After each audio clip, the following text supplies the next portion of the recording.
With technology accelerating our ability to connect, we are entering an era of deep understanding around each other. Now imagine the positive empathy, connection, and influence we can cultivate with each other when we're able to truly see what another person is thinking and feeling. Singularity U South Africa and the Influence Institute is proud to present an experience based on the near future where the latest in neuroscience and artificial intelligence will merge to bring us leading-edge new tech, where you will be able to walk into somebody's mind and actually see what they're imagining in real time. To personally launch this groundbreaking experience, here today, please welcome expert mentalist, global speaker, and best-selling author, Gilan Gork. Thank you. Good afternoon. Wow. What a privilege it is here to be with all of you, some of the brightest, sharpest minds in Africa and around the world. And I think that we're all here with a common purpose. To achieve our goals and at the same time make a positive impact and influence billions of lives around the world.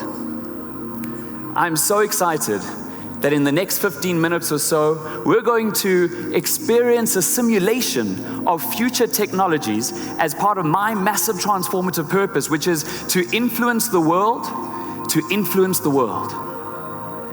So, sit back and enjoy witnessing the seemingly impossible as we imagine future technologies together in an experience that may influence you to influence the world, and in ways that you may not have even considered would be possible.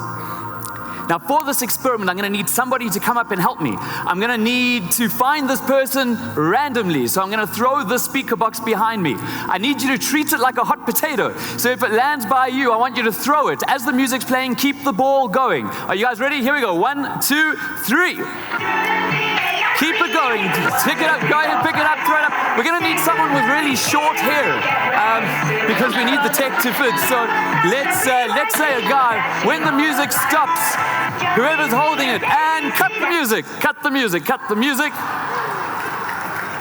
Who do we have over here? Who do we have? Sir in the jacket. I think it did land by you, and you look like you'll be a great. Would you come up? Please give him a big round of applause. I do want to check one thing. You're not epileptic, are you? No. Okay, excellent. Not good. Well, let's hope we don't find out tonight. What is your name? Costa. Thank you, Costa. I just want to make sure, just to confirm, we've never met before, obviously, right? You have no idea what we're about to do, right? So, Costa, join me up here on stage. We're going to try and extract a piece of information, stand right over here, from your mind. So my one piece of advice for you, Costa, is do not think of your deepest, darkest secret, all right? If you just saw the look on his face, you know that's exactly what he thought of. It's like saying, don't think of a pink elephant. That was a very interesting thought, but it's safe with me, don't worry. No, listen, on a serious note, Costa, we are going to try and extract a piece of information. We're going to keep it positive, actually. Because I'm passionate about influence, I would like you to think of somebody who influenced you. Now, let's say that they influenced the younger Costa. So when you were a child or a teenager, could be a parent, could be a sibling, could be a friend, could be a teacher, could be a complete stranger who said something to you. So long as you know their first name, can you think, don't say the name, but can you think of just a first name? Yep. If it's a very long name, try think of a shortened version for it in your mind. Got it? Yes, excellent. Join me over here. You can take this pen, you can uncap it. Over here I have a clipboard. We're going to label this person as being your mentor, just so we can put a label to who this is. I want you to go ahead and write down your mentor's name. You'll see that there's some other stuff as well when you put your initials, just to basically say that you're happy to do this experiment. Basically, once you've done everything, I want you to remember, don't let the audience see anything over here, because obviously we'll only show it if there's a discrepancy at the end, all right? Once you're done, remember everything, put it down, face down on the table, and then you're going to take a seat on that white chair. Make sense? Yeah. Cool. Do that as quickly as you can, and I'm going to, while he's doing that, share with you some of the technology that's going to help us do the seemingly impossible. Here we have the NeuroWare headpiece, which is based on the magnificent research and development done on neural lace technologies. Now you can see why I needed someone with really short hair, because we need this to go on his head. We need it to be as close as possible to his brain for all the technology to work. So before we continue, I do want to check Costa. I don't want to look, but how are you doing over there? Are you done? Go ahead, place it face down, obviously, and then go ahead and take a seat on the chair over here, where Angelique, who's a qualified practitioner, will begin to fit it on your head. Good. While they're doing that, let me note for you guys that this is the future of artificial intelligence. As AI enable us to select and decode reams and reams of data so that we can begin to make sense of it all. Now, the nodes that are inside the NeuroWare headpiece that's being fitted to Costa's head as we speak will be collecting his brainwave data and sending it billions of bits of data at an incredible speed for the artificial intelligence to essentially learn how he thinks and to try and decode his thoughts so that we can understand them. I can actually explain it to you this way over here, using this board. The NeuroWare headpiece will be collecting the brainwave data from Costa. It will be sending it to be compared to a database. Now, this data set is basically, we monitored millions of people as they're looking at certain imagery to collect that brainwave data. The AI will be comparing Costa's brainwave data to this database. It'll be teaching itself how to select the correct images to represent his thoughts, and it will be outputting it, passing it in the form of moving visual imagery. In other words, we're going to see in almost real time a visual representation of what's going on inside Costa's mind, almost as if we're stepping into his mind and taking a look around.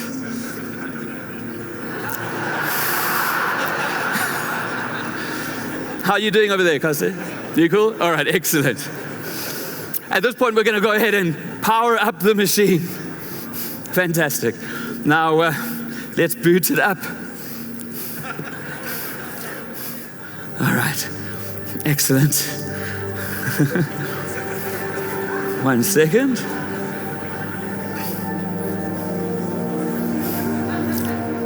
Costa, are you all right there, my friend? So far. Great. All right, excellent. Costa, for this to work, we're going to, I'm going to need you to really visualize some things quite vividly in your mind. So what I'm going to do is blindfold you. You're also welcome to close your eyes as well. It's just to omit any distractions and to put you into a heightened state of receptiveness.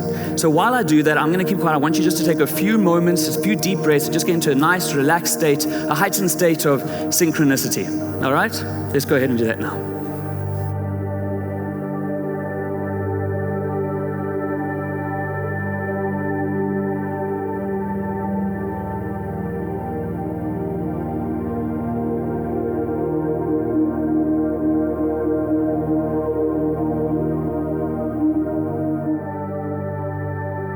So at this point, we can actually take it out of safe mode and initiate the NeuroWare decoding sequence. Excellent. Now, ultimately, what we want to do is to get the name of this person, the mentor. But Costa, first, I need the AI to be able to calibrate with your mind so that it can actually learn how you think. All right, so we're going to try a couple of visualization exercises. I want you to visualize these things really clearly in your mind. They're quite simple things. And as you visualize, we've obviously got everything hooked up to the main screens over here, but I need you to visualize it crystal clear in your mind. And the first thing, Costa, that I want you to visualize is a 3D cube coming together in your mind. Go ahead.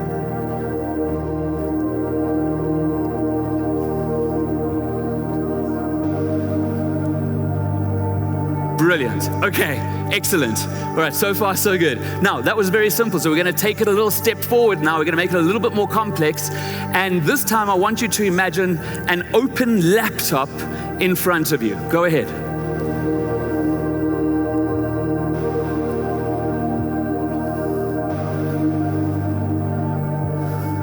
Unbelievable. You're doing a fantastic, fantastic job. Now, for this third thing, Costa, I want you to imagine this thing in your mind, and I want you to even focus on what it is, like the size of it. Go ahead. In fact, tell us out loud, really clearly, what is the thing that you're visualizing? A large dog. A large dog. Do you know what? This is something. What, but listen, do you have any dogs, or do you have dogs when you were growing up? Both, yeah. I've had dogs in the past, and I've got dogs now. And you got dogs now, fantastic. I love dogs as well, so that's a really cool thing to be able to visualize in your mind. I think things are going really well, so we can actually take it a step forward. We're going to start the journey to try and find Costa's mentor, the name of his mentor. So Costa, I'm going to take you now on a visualization journey. It's almost like a story. And I need you to just make your mind completely blank now. And I'm going to ask you to focus on just one thing at a time. This should be easy for you because you're a guy. And I'm a guy too, so I know this, right?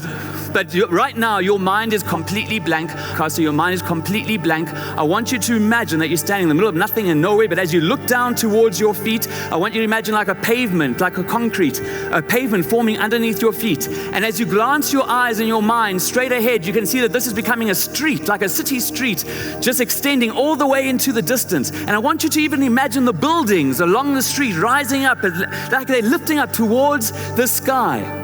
Now, there's nobody else on this street. It's only you on this city street. So let me give you a few moments right now to crystallize this image in your mind. Go ahead.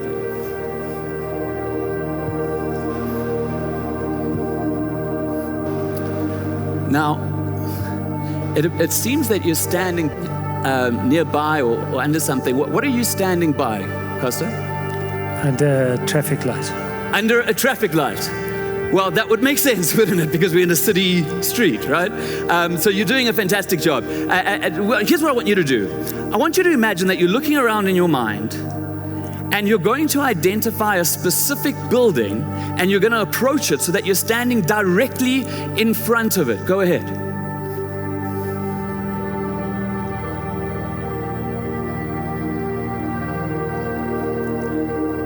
Tell us, where are you?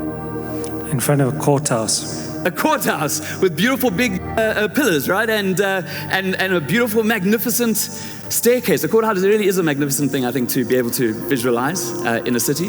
What a grand building.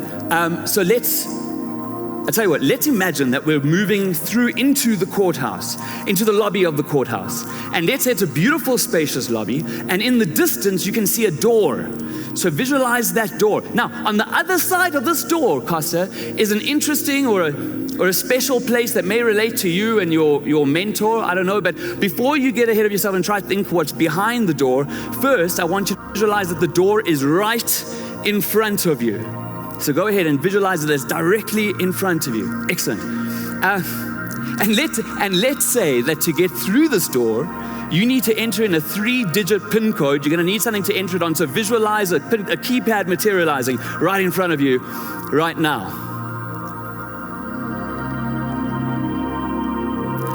And go ahead and enter the PIN in your mind. And tell us out loud, what is it? 381. 381. Amazing. The doors are opening. You're going in through. You're stepping. Now, let me just say this. As you're stepping in to this room, it's like stepping deeper into your mind, deeper into your subconscious, Costa, so that we can kind of take a look around.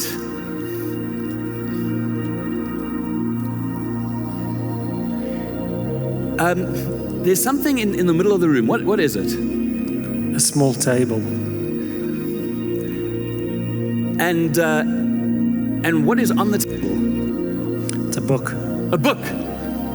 Yeah. Yes, excellent. Now, maybe this has something to do with you and your mentor. I'm not sure. Maybe it relates in some way. I have no idea.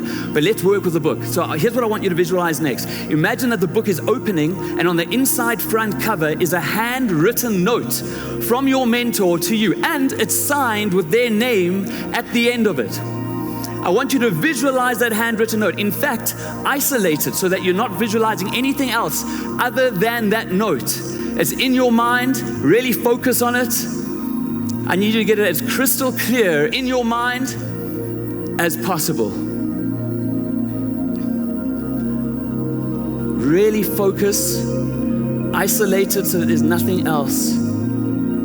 Now this takes up the most amount of processing power because the AI has to decode it right down to the individual handwritten letters. So keep focusing a little bit longer, Costa. We need you to just really make it crystal clear in your mind.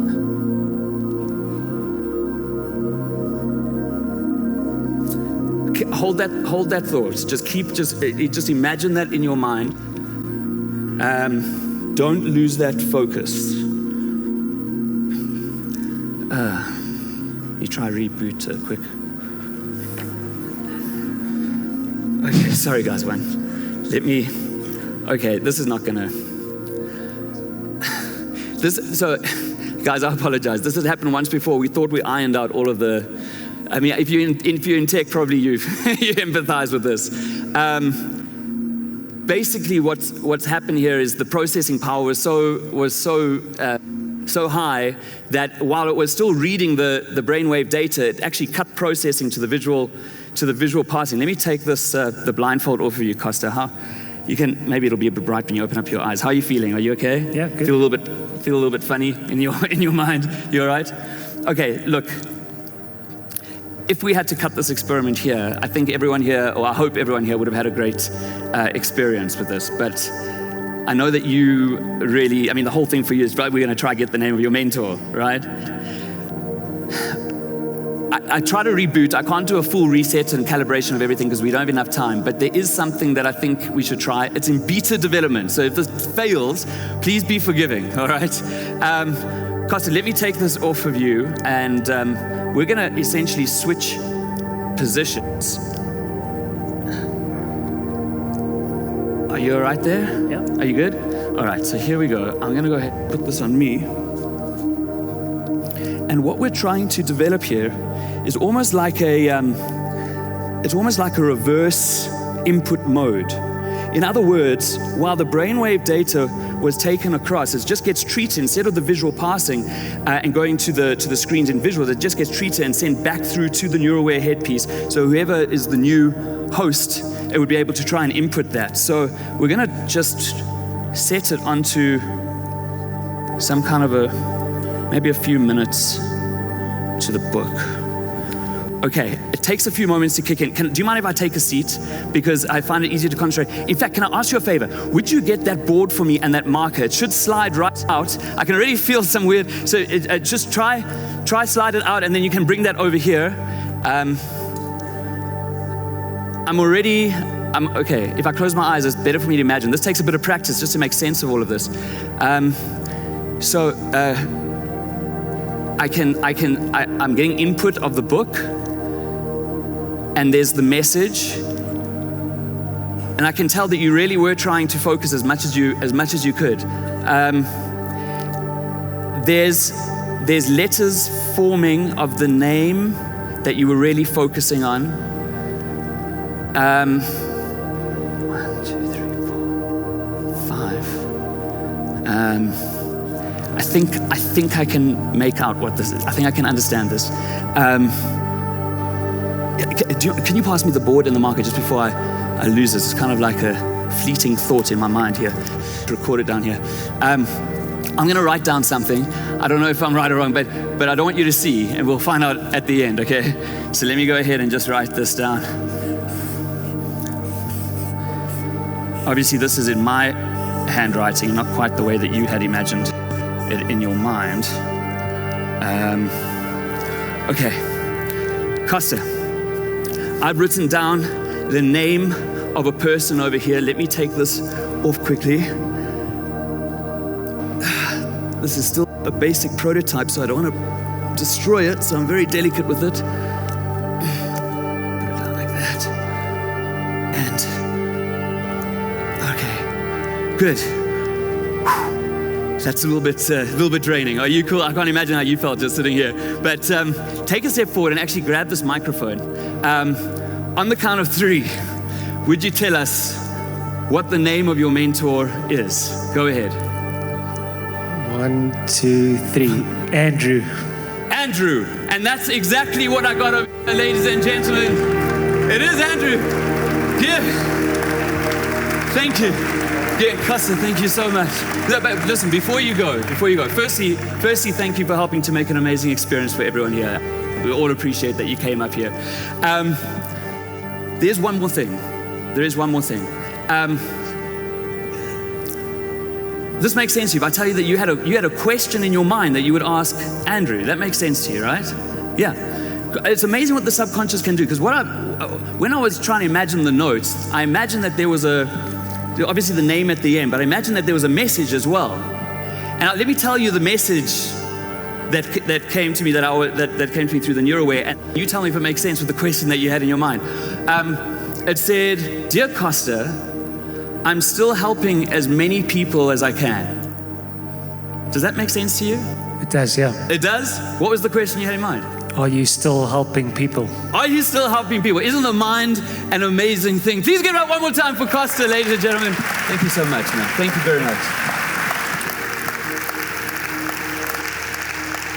Ladies and gents, you have just experienced a simulation of future technologies and how future technologies can enable us to connect with people, to empathize with people, and ultimately to positively influence people on the deepest levels. You were able to preview the images inside one person's mind, those images created by his thoughts. And you have thoughts and images in your mind all the time as well, created by your thoughts. And remember that your thoughts are a preview to your life's coming attractions. So think exponentially to influence the world. That's my message to you. My name is Gilan. Thank you very, very much. Enjoy the rest of the conference. Thank you.